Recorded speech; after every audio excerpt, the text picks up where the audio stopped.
မင်္ဂလာပါမချရမှာကျွန်တော်တို့လက်တကူရောက်တော့မယ်ဆိုတော့ကျွန်တော်တို့တွေရွေချက်တစ်တွေပတ်တိုင်းတစ်တွေအားလုံးကချမှတ်နေပြီဖြစ်ပါတယ်အဲ့လိုချမှတ်တဲ့အချိန်မှာကျွန်တော်တို့ကနောက်ကိုဘာတွေပြင်မယ်မကောင်းတာတွေပြင်မယ်ကောင်းတာတွေယူပြီးတော့မှကျွန်တော်တို့ဒီထက်ကိုမှမရှိတဲ့အရာတွေကိုကျွန်တော်တို့ install လုပ်ပြီးတော့တက်ဆင်ပြီးတော့မောင်းနေဖို့လည်းလိုအပ်တယ်လို့နောက်နှစ်ထဲမှာကျွန်တော်တို့ဒီစီးပွားရေးနဲ့ပတ်သက်ပြီးတော့ဘာတွေပြောင်းလဲလာမလဲဘလို့အခြေအနေတွေဖြစ်တာဘာတွေက traffic လာမလဲဒါတွေကိုကျွန်တော်တို့သိဖို့လိုတယ်အဲနောက်တစ်နေ့မို့ကျွန်တော်တို့ကဒီထက်ပို့ပြီးတော့ဟိုကနေရာရောက်ချင်တယ်သူများရဲ့ခြေတန်းတွေတာချင်တယ်ဆိုရင်နောက်9နှစ်မှာဘာတွေပြောင်းလဲလာမလဲဘယ်နေရာတွေက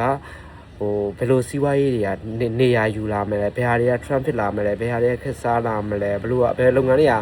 ပိုတင်ကျလာတယ်ဘယ်နေရာဘယ်ဒေသမှာနောက်9နှစ်မှာဒီနေရာတစ်ခုကတော့နောက်9နှစ်မှာဘယ်လောက်ထိ changes ဖြစ်လာလဲအဲ့လိုမျိုးကျွန်တော်တို့တွေးခေါ်တတ်ဖို့လိုတယ်အလုပ်ဆိုတာစူးစမ်းနေဖို့မလုပ်